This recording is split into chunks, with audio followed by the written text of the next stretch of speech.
Hey guys, welcome back. It's Melody, and today we're going to be talking about how to organize the kitchen for the maximum productivity and the maximum speed when preparing dishes. I just like to make organization fun and also very obvious. If you make organization really obvious, then you can't miss it. It's so easy for everybody to figure out where to put things back. Cleaning out your kitchen and organizing it once and for all is the first major step. You want to have as few things as possible to prepare as many meals as possible. So I really have streamlined my kitchen to only include the things that I use all of the time. So what you want to do is you want to grab a timer and just set the timer and go through everything. Time yourself. I guarantee you it's probably going to take less than 30 minutes and the rewards are going to be huge. Just when you organize your house or you do laundry, sometimes it seems so much bigger of a task than it actually is. When you time yourself, you realize that the task is actually really manageable. So the next thing that you're going to need other than a timer is you're also going to need a label maker. I label everything in my kitchen because it just makes sense to label as much as you can. Because when you label everything, it's just obvious. If you make organization obvious, you're never going to miss it. You're never going to misplace anything. And so I'm going to show you right now how I have laid out the kitchen. Utilize minimalism and have few things, then you're efficient. Then you're cleaning a lot less. So for instance, underneath the sink, I have very few cleaners, and that's because I don't want my cleaners to be piled together and then now I have to clean underneath the cleaner section because it's all getting dirty when I really only need 3 to 5 cleaners. Same with the condiments, just going through and getting rid of all the extra ones until you only have the ones that you use. So I always only have about 10 condiments or less on hand in the fridge because I'm just never going to touch all the rest of them. So think about the flow of your morning. What do you do every morning? What do you drink every morning? What do you normally create? What do you eat? And that will help you to decide what things should be front and center and how to make your kitchen flow. So really get into the mindset of thinking about your morning routine as if you yourself were going to film your own morning routine, and think of it like that. Where would I go next? Would I get tea? And then have the teas very easy to access. So the first thing that you'll notice here is that I always have my iPad open, and that's because I want to be able to look at what I have to do for the day. I want to be able to easily operate everything. And of course I always have flowers. You can see here I have my diffuser and I have my 2 cleaners. One is water and one is all-purpose. In the very first drawer here I have anything to do with plastic, also my paperless paper towels and my essential oils. I also put up this paper towel holder with command strips so I didn't have to drill into the top of that, and a very skinny knife block, which is really helpful. So when it comes to organizing, I try to put everything in its own container. The only exception is when certain spices are too big. I use it a lot, like chili powder and stick cinnamon. It just makes no sense to put it into those little ones. I have baking powder and I also have baking soda, and I'm going to get 2 masons to go right next to those 2 mason jars, so that I need to put on my list. And then the toaster just makes sense to have it right near the outlet. So organizing everything where it makes the most sense, you'll get the biggest bang for your buck. And then lids. And I label everything, and that's just because I never have to think about anything.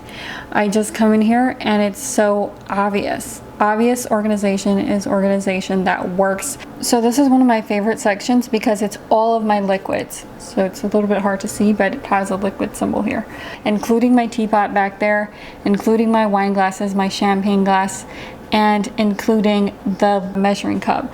So everything to do with liquid is in one area, so you're not bumbling around the kitchen looking for stuff. If you're going to measure a liquid, the measuring cups, everything is going to be in the liquid section. I just think keeping the categories broad is the definition of minimalism. You have the plates up there and the bowls, which they're in the dishwasher, but plates and bowls, mixing bowls. In this area here is basically just the Tupperware section.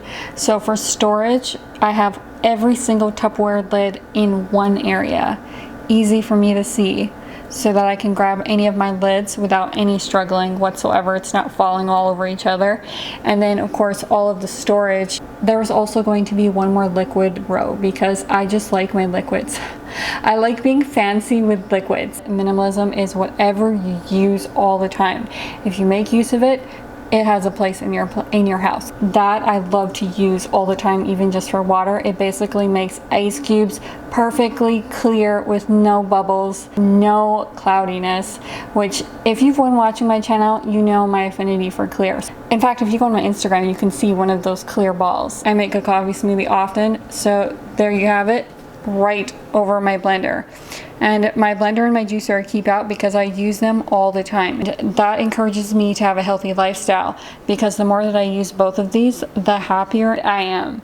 So over here, I just keep out the very essential salt oil. Wiping down this counter is so easy. It's just so easy because almost nothing's on it. And over here, I don't actually prepare food on this side of the counter, so I almost never need to wipe down anything. It's pretty much just for my mise en place to set up, to cook. If I'm chopping or anything, it's going to be on this side of the counter.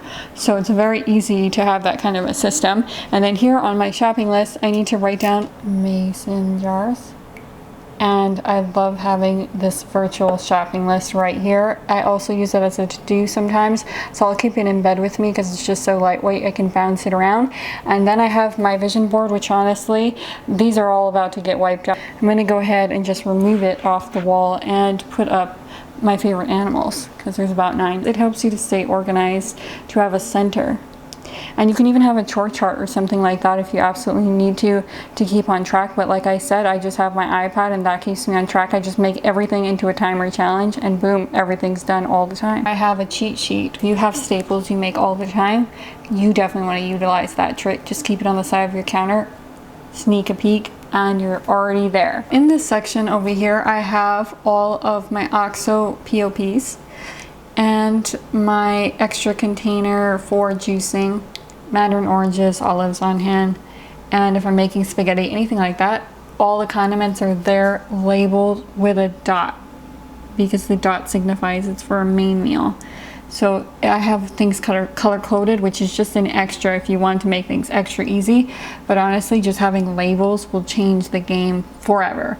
It will change your life. Just labeling everything. If you can just label everything, label sections and label everything, that will change everything. You don't even need fancy labels. I have my receipts and any liquid I have on hand. Snacks. Now the snacks look a little disorganized, so what I'm going to go ahead and do is I'm going to go in here and I'm going to line it myself so it looks super snazzy. But this muffin mix will change your life.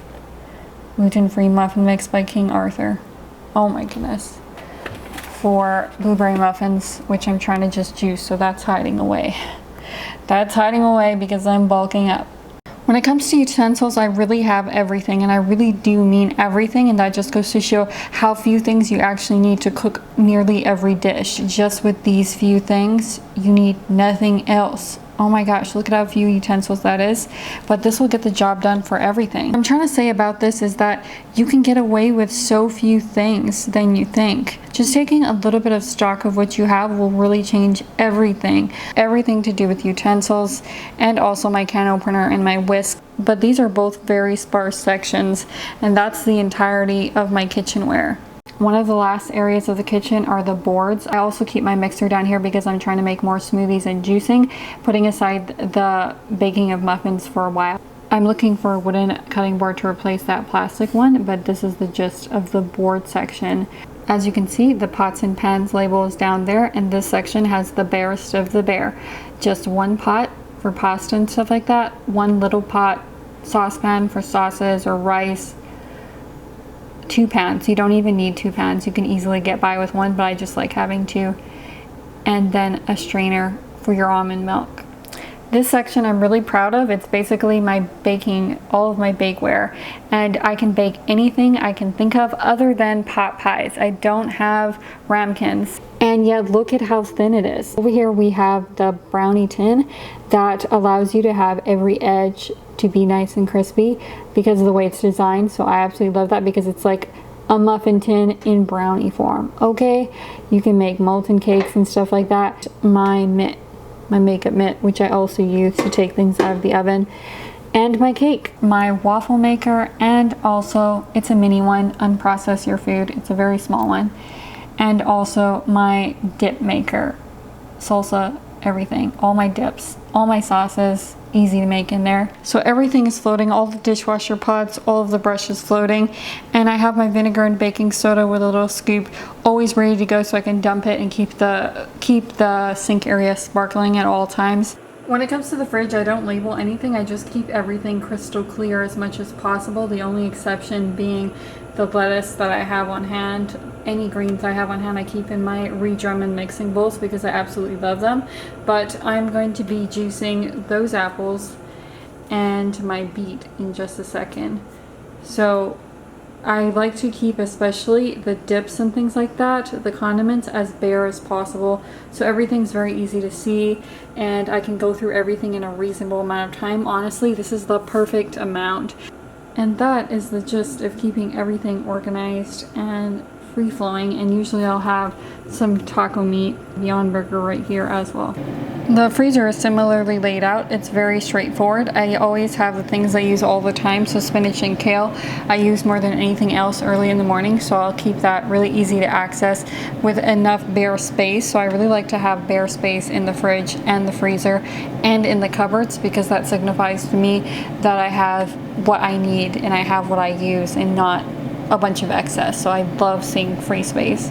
And then I have blueberries, and if you guys have never tried these potatoes, these are honestly good in a pinch if you don't have time to be making your own potatoes. But I never put them in the oven. These are from Alexia, but I never put them in the oven because it tastes way more juicier if you put it with olive oil over the stovetop. But it has rosemary and a bunch of seasoning and some delicious flavors on top of that, and a couple of more smoothie ingredients, gluten-free pizza, and all my Beyond Burgers down there for making tacos and burgers or anything like that. Thank you guys so much for watching. If you guys are new here, definitely hit the subscribe button down below, and I'll see you guys next Sunday.